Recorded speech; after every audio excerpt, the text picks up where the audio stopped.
What are the practical problems that you are facing in your practice while you are trying to implement this?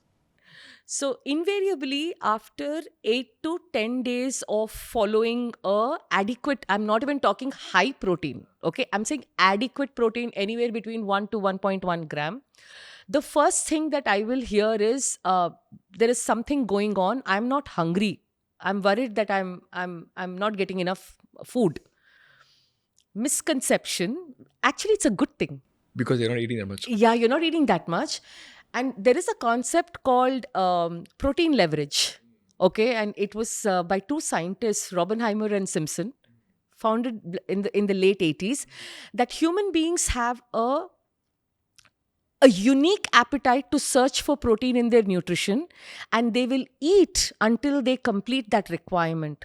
Therefore, when you eat low protein diets, your energy consumption via other macronutrients go by, and possibly this is one of the reasons that is driving obesity. In an environment where protein is expensive and everything around you is either carbs, refined carbs, fat, and salt, or which is basically ultra processed food, okay, or refined carbs, right? So I go back to them and tell them this is actually a good sign. Okay, you're instead of you using willpower, white knuckling, motivation to kind of reduce your hunger, it is happening automatically because you're taking protein. Now this takes a lot of explaining because people are coming from the habit of three big meals, two snacks in between, sometimes late night snacking. You know how we eat. So, one challenge is this, which they then get and understand. Second, very practical challenge that happens is very unique Indian challenge. Carbohydrate delivers every other food into our mouth. Let Every me, other food has carbs. no, Ah. I don't mean that. If I want to eat, let's take an example of vegetable. If I want to eat a vegetable in the Indian spectrum, wherever you come from, I don't know how to eat that vegetable on my own unless there is a roti with it.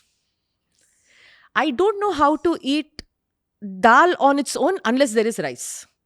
Channa needs a puri. Channa needs us. So Uh, I call it that we have simple carbohydrates which act as a delivery vehicle of other nutrients into our mouth.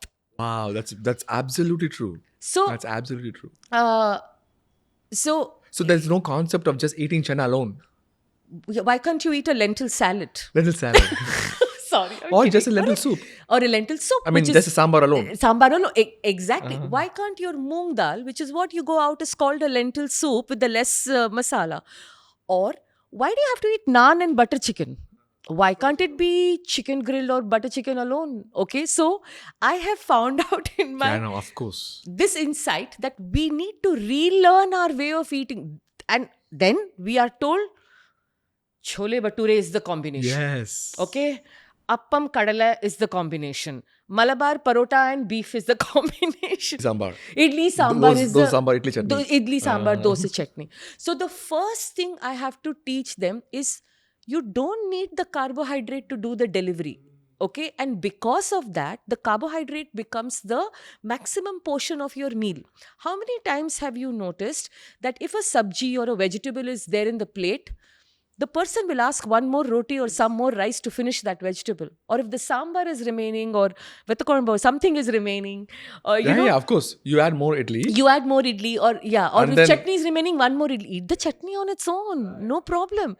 So we have developed, and it's a tough one to break. This is my by far my toughest one, saying reimagine your, again in the breakfast.